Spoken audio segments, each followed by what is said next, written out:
Bienvenue dans cette nouvelle édition du 12-15. Voici les titres de l'actualité. En Algérie, l'ancien Premier ministre Ahmed Ouyaya a été auditionné ce mardi 30 avril dans le cadre d'une série d'enquêtes sur des faits de corruption. Des manifestants étaient rassemblés devant le tribunal ce 30 avril pour réclamer son arrestation. Insulter le chef de l'État rwandais est passible d'une peine de 5 à 7 ans de prison et une amende allant de 5 millions à 7 millions de francs rwandais. Cette loi dénoncée par des activistes rwandais a été maintenue dans son intégralité par la Cour suprême. Et puis au Sénégal, la 9e édition du Emma Style Show a mis à l'honneur les jeunes stylistes africains. L'événement a été placé sous le thème « Le pagne tissé dans la haute couture ». Une trentaine de créateurs de mode ont répondu présent. Mais tout d'abord, impasse politique au Soudan. En cause, la composition du Conseil adjoint. Le comité militaire qui dirige le Soudan et la coalition de la liberté et du changement s'était donné 3 jours pour le mettre en place. Ce comité a pour fonction de gouverner le pays durant la transition politique. Le délai des 3 jours a expiré le 30 avril sans aucune avancée. Les militaires et la société civile sont en désaccord sur plusieurs points. La durée de la période de transition politique, les militaires demandent 2 ans et la société civile demande le double.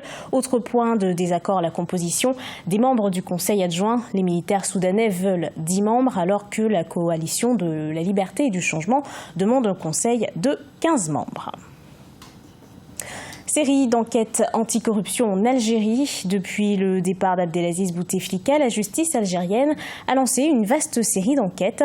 Après le ministre des Finances, le 29 avril, l'ancien Premier ministre Ahmed Ouyaya a été entendu le 30 avril par les autorités. Solène Duplessis.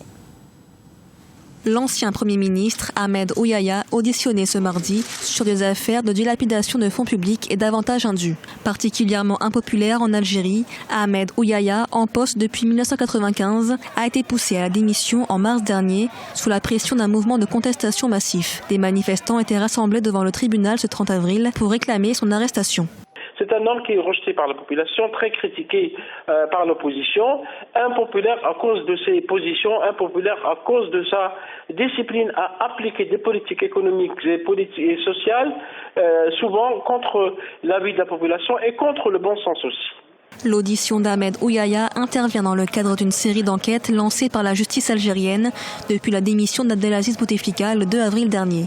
Une série d'enquêtes sur des affaires de corruption qui visent des hauts responsables de l'État et de puissants hommes d'affaires, certains proches du clan présidentiel. Le chef d'état-major de l'armée a parlé aujourd'hui de la nécessité d'ouvrir et d'accélérer les procédures de jugement des affaires de corruption dans le pays, puisque selon lui, il y a eu des sommes faramineuses, astronomiques, qui ont été détournées durant les 20 ans du président Bouteflika. C'est un règne qui est marqué par la corruption, par la dilapidation des deniers publics, par le détournement de fonds et par le transfert d'argent d'une manière illicite à l'étranger. Malgré la démission de l'ancien président, le mouvement de contestation ne faiblit pas en Algérie. Les manifestants réclament toujours le départ de l'ensemble du système au pouvoir. Ce mardi, les étudiants ont défilé dans les rues d'Alger et d'autres villes de Kabylie pour le 10e mardi consécutif de mobilisation. 5 à 7 ans de prison et un maximum de 6 000 € d'amende en cas de diffamation envers le chef de l'État. Cette loi controversée qui fait de l'insulte au président une infraction pénale a été maintenue dans son entièreté par la Cour suprême. Une décision désapprouvée par le chef de l'État, Paul Kagame. Fraterne Dakaï Sanga. Elles étaient nombreuses, les lois qui bafouaient la constitution du Rwanda selon des experts, notamment la loi sur la liberté d'expression et la liberté de la presse. Après l'approbation du nouveau code pénal en août 2018, plusieurs membres de la société civile ont signalé des dispositions qui n'étaient pas en conformité avec la constitution. Un cabinet d'avocats a même saisi la Cour suprême sur quelques articles du nouveau code pénal. Il y avait 3 articles qui allaient à l'encontre de la constitution du pays, surtout celle sur la liberté d'expression. Notre argument à la Cour était l'article 15 de la Constitution qui encadre l'égalité de tous devant la loi. Donc, ce n'est pas correct que la loi puisse protéger les autorités plus que tous les autres citoyens. Le verdict de la Cour suprême a invalidé les articles 154 et 233 portant atteinte à la liberté d'expression et de la presse. Cependant, la Cour a affirmé que les insultes ou la diffamation à l'encontre du président de la République constituaient un crime, une décision qui a donné suite au débat. Dans un communiqué, le président Paul Kagame a lui-même cité qu'il n'était pas d'accord avec la décision. C'est très bien que le président ait pu s'exprimer en tant que citoyen, même s'il respecte la décision. Cela montre qu'il comprend que tout n'est pas toujours à propos de lui, que les citoyens ont un mot à dire. Cela est vraiment impressionnant car il a demandé à ce que les débats s'enchaînent et peut-être qu'un jour cette loi sera amendée. La loi stipule que quiconque insulte le président de la République est passible d'une peine de 5 à 7 ans de prison et une amende allant de 5 millions à 7 millions de francs rwandais. De l'avis de plusieurs citoyens comme le président Paul Kagame, il serait préférable de traiter de tels cas dans des tribunaux civils. Une révision à la hausse. Le Sénat du Nigeria revoit à la hausse le budget 2019 de l'État. Il passe de 8 910 milliards de naira contre 8 830 milliards de naira proposés par le gouvernement. Une augmentation liée à une hausse des dépenses relatives à la sécurité. Ce nouveau budget devrait aider le gouvernement à lutter contre l'extrémisme et les enlèvements dans le pays. Pour rappel, le climat sécuritaire du pays a été fortement affecté par les attaques du groupe Boko Haram. Ces nouvelles dépenses budgétaires vont devoir être financées. Le gouvernement opte pour des opérations d'emprunt. Du sport à présent, les Camerounais à nouveau en tête de la Coupe d'Afrique des Nations U17. Les Lions indomptables ont vaincu la Guinée ce dimanche 28 avril en finale. Cela faisait 16 ans que le Cameroun n'avait pas été sacré. Viviane Banken. Les Lions cadets, sacrés champions d'Afrique de la Coupe d'Afrique des Nations des U17, sont arrivés à Yaoundé ce lundi 29 avril 2019 avec leur trophée. La pluie qui arrose leur entrée triomphante dans la cité capitale n'empêche pas aux fans de prendre possession des rues de Yaoundé pour venir les acclamer. Sur les visages, la joie est perceptible. Comme vous voyez, nous sommes ici pour célébrer les Lions U17 qui ont remporté la Coupe d'Afrique des Nations. Pour cette victoire, je veux que tous les Camerounais, nous puissions les supporter. Les Lions U17 nous ont montré la route pour aller en Égypte, pour aller en France. Les Lions indomptables reviennent de Tanzanie avec de belles performances. Outre le trophée final, le meilleur joueur de la compétition est issu de cette jeune sélection camerounaise. Steve Régime Voué, sacré meilleur joueur, honore doublement le pays.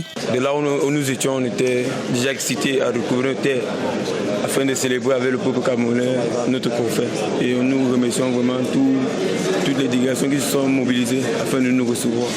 Oui, très ému, très content. 2 ans après le sacre de la sélection fagnon de football à la CAN Total Gabon 2017, les Lions cadets trônent à leur tour sur le toit continental qu'ils n'ont plus obtenu depuis 2003.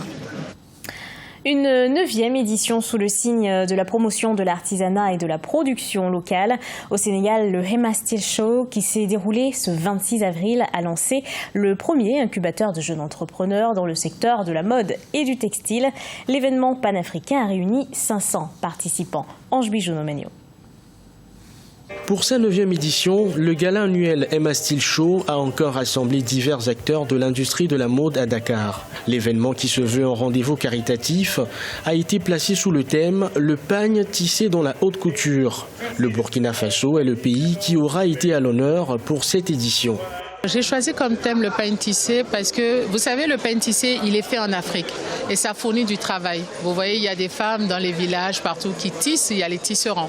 Et il fallait faire la promotion de ce pain. L'union fait la force. Et nous, les créateurs, nous devrons être unis pour faire la promotion de la mode africaine. Le gala Hema Style Show aura également été l'occasion de présenter les jeunes talents en stylisme, modélisme, issus du tout premier incubateur des jeunes entrepreneurs de la mode et des arts textiles du Sénégal. Ils ont bénéficié 3 mois durant d'une série de formations pouvant leur permettre de s'insérer dans la vie professionnelle. Je suis une jeune styliste encore, je cherche encore ma voie. On essaie de percer dans le milieu et de voir ce qui plaît aux gens et de le faire en ajoutant notre touche personnelle, une touche originale qui est propre à chacun. En fait, je me suis découvert une passion pour la mode. Participer au Hema Style Show 9, c'est une chance, je dirais. Du coup, c'est par rapport à ça que j'ai appelé ma collection Grâce. La 9e édition du gala Hema Style Show aura une nouvelle fois marqué les esprits. Un défilé de mode, des prestations musicales et autres expositions ventes. Une trentaine de créateurs de mode ont pris part à l'événement. Prochain rendez-vous en 2020. Ce journal a été préparé par l'ensemble de la rédaction. Merci à vous de l'avoir suivi. Retrouvez dans un instant une nouvelle édition de l'actualité sur Africa 24.